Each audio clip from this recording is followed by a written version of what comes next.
ਚੰਡੀਗੜ੍ਹ ਦੇ ਸੈਕਟਰ 17 ਵਿੱਚ ਅੱਜ ਹੁਨਰ ਹਾਟ ਪ੍ਰੋਗਰਾਮ ਹੋ ਰਿਹਾ ਹੈ। ਇਸ ਪ੍ਰੋਗਰਾਮ ਦੇ ਵਿੱਚ ਪੂਰੇ ਦੇਸ਼ ਤੋਂ ਜੋ ਲੋਕ ਨੇ ਉਹ ਸ਼ਾਮਲ ਹੋ ਰਹੇ ਨੇ। 3 ਮਾਰਚ ਤੱਕ ਇਹ ਪ੍ਰੋਗਰਾਮ ਹੋਏਗਾ। 25 ਤਰੀਕ ਤੋਂ ਸ਼ੁਰੂ ਹੋ ਚੁੱਕਿਆ ਸੀ ਤੇ ਜੇ ਅੱਜ ਦੀ ਗੱਲ ਕੀਤੀ ਜਾਵੇ ਤਾਂ ਅੱਜ ਕੇਂਦਰੀ ਮੰਤਰੀ ਮੁਕਤਾਰ ਅब्बास नकवी पहुंचे ने। ਉਹ ਕੀ ਕਹਿੰਦੇ ਨੇ ਸੁਣਦੇ ਹਾਂ ਜ਼ਰਾ। देखिए, हमारे जो देश भर के दस्तकार, शिल्पकार, कलाकार, कारीगर, उनके प्रमोशन का, प्रिजर्वेशन का, प्रोटेक्शन का एक परफेक्ट प्लेटफार्म है।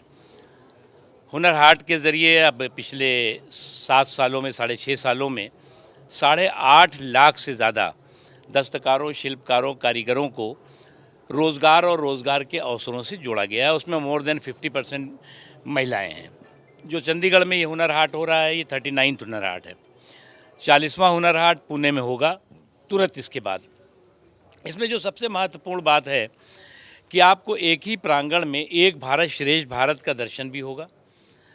अनेकता में एकता का जो हमारे देश की संस्कृति और संस्कार है उसका भी दर्शन होगा। और साथ ही साथ जो है वो देश के हर हिस्से के हमारे जो कला है, जो संस्कृति है, जो संस्कार है, जो खान पीन की आदतें हैं, उसका भी आपको एक ही प्रांगण में अनुभव हो जाएगा। जहाँ एक तरफ जो है वो जो स्वदेशी उत्पादन दिखाई पड़ेंगे, वहीं पर हम केरल में क्या खाया जाता है, कर्नाटक में क्या खान पीन का उनका कल्चर है, पंजाब का क्या कल्चर है, उत्तर प्रदेश का क्या है, बिहार का क्या है, वो भी आपको यहीं दिखेगा। मेरा गांव मेरा देश में दिखेगा और बावर्ची खाने का जो सेक्शन है उसमें दिखेगा। उसके अलावा हर दिन यहाँ पर जो है वो सांस्कृतिक कार्यक्रम होते हैं, जिसमें जाने माने कलाकार, संगीतकार, गीतकार और तमाम बहुत अच्छे जो कलाबाज हैं वो भी यहाँ पर आते हैं और अपने कला का प्रदर्शन करते हैं, प्रस्तुतिकरण करते हैं। सर्कस एक बहुत ही हमारे देश की बहुत पुरानी, बचपने में हम लोग देखते थे और लोगों ने देखा होगा, लुप्त हो गई थी। सर्कस के कलाकारों को भी ढूंढ ढूंढ करके पूरे देश से हम लोगों ने निकाला है।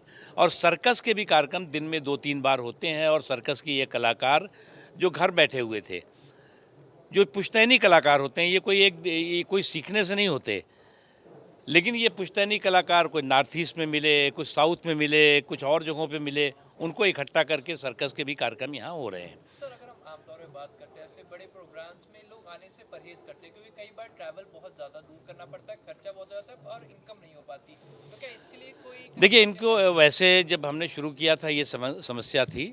इनको पूरी भरपूर इनके कौशल को काम भी मिलता है और भरपूर दाम भी मिलता है।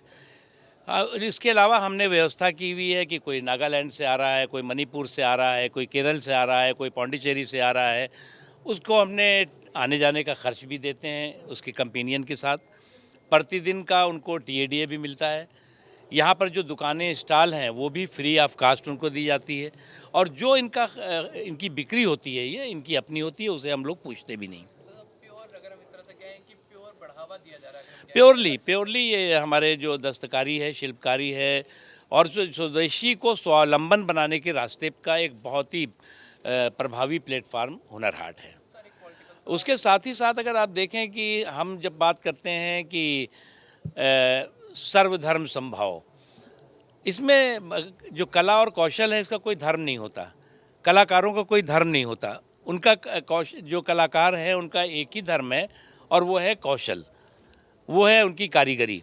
इसलिए आपको यहाँ देखेंगे हर धर्म, हर जाति, हर क्षेत्र के दस्तकार, शिल्पकार एक ही जगह पे दिखेंगे। जी, पॉलिटिकल सवाल रहेगा।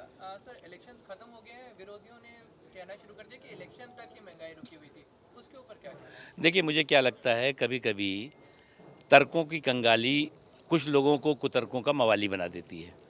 हमारे विपक्ष के साथियों की स्थिति भी यही है। ये जो रूस और यूक्रेन के बीच में युद्ध चल रहा है, क्या इलेक्शन को देख के चल रहा था क्या? और रूस और यूक्रेन के बीच का जो युद्ध है उसका प्रभाव पूरी दुनिया के बाज़ार पर पड़ा है। अमेरिका में 20% से ज़्यादा महंगाई बढ़ी, ब्रिटेन में 20% से ज़्यादा महंगाई बढ़ी।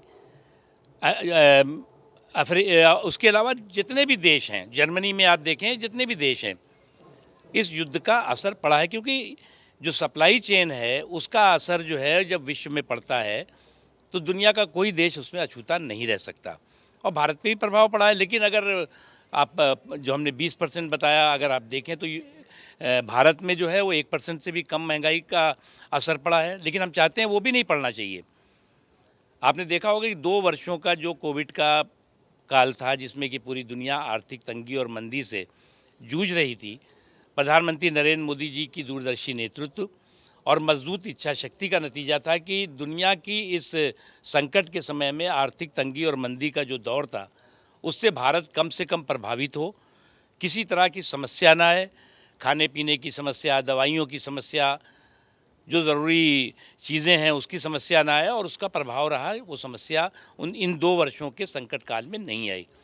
जल्दी हम इस संकट से भी बाहर निकलेंगे, लेकिन क्योंकि ये अंदरूनी कारणों से नहीं है, बाहरी कारणों से है, हमारी कोशिश है जल्द से जल्द भारत भी बाहर निकले इससे। सर, एक और क्वेश्चन है कि सांसद साहिबा गायब हैं शहर से काफ़ी महीनों से और वो इंडियाज़ गॉट टैलेंट शोज कर रही हैं, इसको लेकर विपक्ष लगातार आवाज उठा रहा है। मुझे सर, उस आपका क्या कहना है? और बताइए कुछ है?